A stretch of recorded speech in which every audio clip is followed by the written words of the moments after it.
Hello, my dear friend. Welcome to Gate Adda 24/7. I am Ravi, and in this session, I just want to suggest you about Beta Bark Examination 23.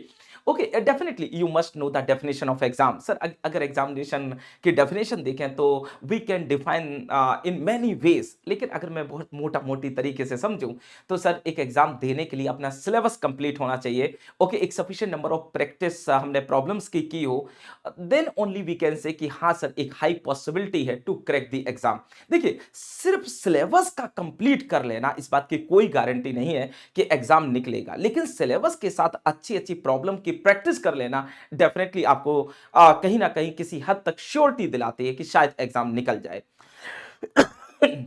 But इसमें मैं third point और जोड़ना चाह रहा हूं बेटा, and that is nothing but कि what is your management. Okay, specially in that particular time interval जिसमें आप एग्जाम लिख रहे हैं. तो सिलेबस कंप्लीट होना is the first thing, question की प्रैक्टिस करना specially in our field is the second thing, और time management and obviously playing a role or what is your role with respect to accuracy in the examination. ये कुछ points हैं जो मिलके आपको successful बनाते हैं. ओके, तो आज ऑब्वियसली इस छोटे से सेशन में मैं आपको इतना गाइड नहीं कर पाऊंगा कि आपको और क्या क्या करना चाहिए कुछ बचे हुए शेष दिनों में. हार्डली बेटा अपने पास दिन बचे हैं, वो 4 से 5 दिन बचे हुए हैं, ठीक है. तो लेकिन मैं आपको इतना जरूर गाइड करूंगा कि आपको क्या क्या एग्जामिनेशन की ड्यूरेशन में करना चाहिए और क्या नहीं करना चाहिए. So that's why I have here written बेटा one title, do's and don't do in Bark Examination 23. So definitely you have already covered your syllabus. Okay, और वो गेट से आपने काफी हद तक कवर भी कर लिया होगा और आपने सफिशिएंटली अच्छी प्रॉब्लम भी की होंगी from scratch to advance level, so that only you must be the topper और you will be the topper of BARC examination 23. जैसे मेरा पहला पॉइंट यहां पे ये रखा है बेटा कि एग्जाम कैसा है बार्क का, तो अगर मैं बात करूं सो बार्क एग्जामिनेशन 23 में टोटल नंबर ऑफ क्वेश्चन कितने पूछे जा रहे हैं? 100. तो इसको थोड़ा सा अंडरलाइन कर लेते हैं बेटा, because this is really very important. So number of question is equal to 100. Total time interval या ड्यूरेशन जो आपको मिलेगा to attempt these 100 question is nothing but बेटा 120 मिनट्स और 2 आवर्स. ओके, इसके साथ साथ अगर हम बात करें तो टोटल मार्क्स कितने का है सर?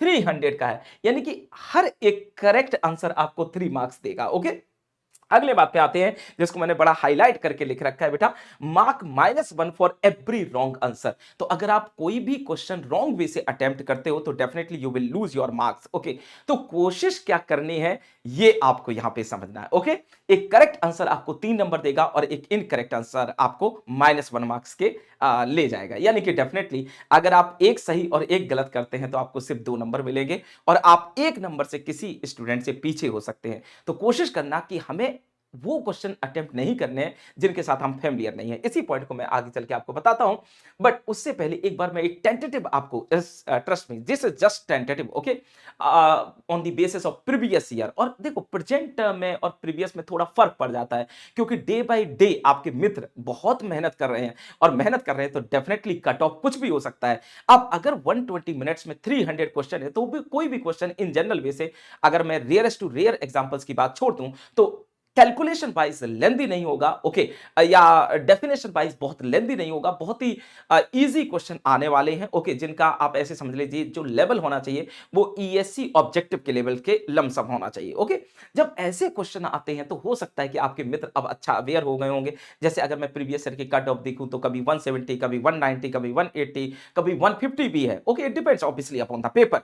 तो अगर पेपर बहुत ज्यादा हार्ड हो जाता है वो अलग बात है, लेकिन अगर मैं एक एवरेज पेपर की बात करूं तो अराउंड 180 टू 190 टाइप का आपका कट ऑफ जा सकता है. लेकिन मैं इसको सेफ साइड लेके अभी चल रहा हूं कि आपको बेटा 200 नंबर की पारी खेलनी है. अगर 200 नंबर की पारी आप खेल के चले आते हैं तो होपफुली कि आपके लिए इंटरव्यू की कॉल आएगी. ओके, तो सबसे पहले इस 200 नंबर का टारगेट रखिए अपने बार्क 2023 के लिए. ठीक है, ये थोड़ा सा सीरियस लेना इसको. ओके, ऐसे मत सोचना कि सर मैं रिजर्वेशन कैटेगरी से हूं, एससी हूं, एसटी हूं, ओबीसी हूं, तो मैं कम पे खेल जाऊंगा 60. ओके, बट कोशिश करना कि मैक्सिमम मार्क्स स्कोर करें. ओके, और मिनिमम कम से कम if you belong to general category तो मिनिमम आप कोशिश करना कि 190 प्लस तो टच करवा के आओ. ओके, क्योंकि उसके बाद आप जानते हो थोड़ी बहुत गलत सही से चीजें बदल जाती हैं. ओके, इसके बाद मैं आता हूं कि आपको क्या क्या करना चाहिए इन द ड्यूरेशन ऑफ एग्जामिनेशन.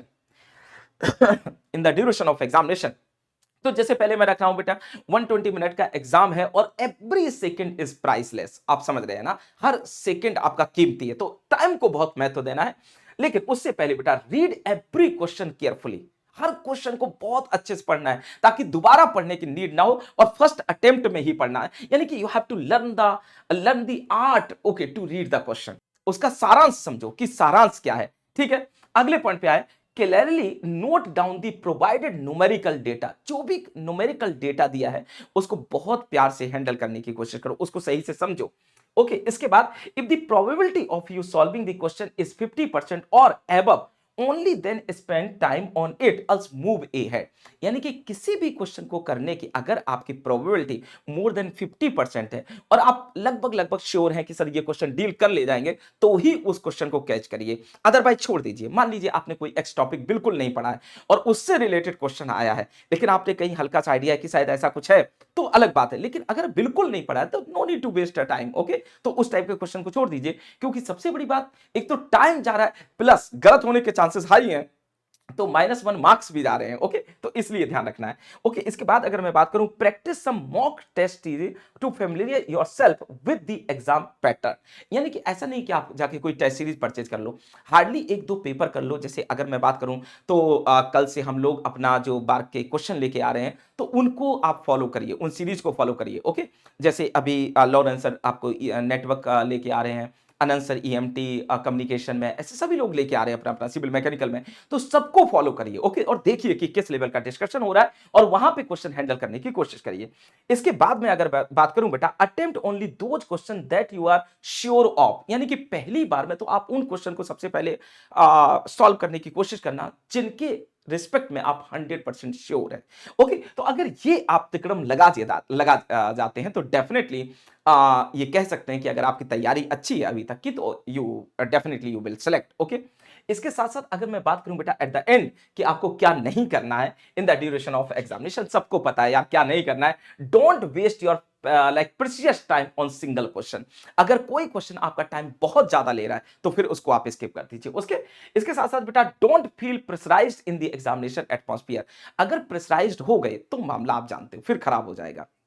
आपको कितना गेम खेलना है वही क्रिकेट से रिलेट करते हैं, आईपीएल चल भी रहा है तो क्रिकेट से रिलेट करते हैं। स्टार्टिंग के जो 15 से 20 मिनट है ये आप संभाल लीजिएगा, उसके बाद आप इतने फेमिलियर हो जाओगे कि बचा हुआ जो टाइम है 1 घंटा 40 मिनट, वो आपको पता भी नहीं चलेगा। और अगर आप स्टार्टिंग में ही प्रेशराइज आ गए तो 1 घंटा कब खत्म हो जाएगा आपको उसका आइडिया भी नहीं लगेगा। Okay, so try to like एक तरीके से आपको खुद को स्टेबल करना है। Okay, in the starting period of hardly 10 to 15 minutes. भले इस स्टार्टिंग के 10-15 मिनट में आपसे 2-4 क्वेश्चन कम हो, लेकिन कोशिश करना कि स्टेबल मोड में ही आप रहें। आप अपने कंसंट्रेशन, अपनी जो आपकी स्टेबिलिटी है उसको लूज नहीं होने देना। क्योंकि मान लेता हूं मैं कि 15 मिनट में और बच्चे 12 क्वेश्चन कर गए, आप 8 ही कर पाए, नो प्रॉब्लम, 1.25 घंटे हैं। अगर आप स्टेबलाइज हो गए तो अभी आप अच्छा खेल जाओगे। तो सबसे पहले 10-12-15 मिनट में अपने आप को स्टेबलाइज करना। ओके, क्वेश्चन की स्पीड थोड़ी कम रखना, बट कोशिश करना कि प्रेशराइज ना हो एग्जाम को लेके। अगर ये सब कर ले जाते हैं तो डेफिनेटली बेटा आप सक्सीड पा जाएंगे। ओके, और आपको सफलता मिल जाएगी। चलिए, तो मैं at the end just I want to say you best of luck okay for your examination, और अच्छे से एग्जाम दीजिएगा। और जो भी क्वेरीज हो, अगर कोई क्वेरी क्रिएट होती है before the examination, then you can ask your query in the comment box. Okay, thank you, bye bye, take care.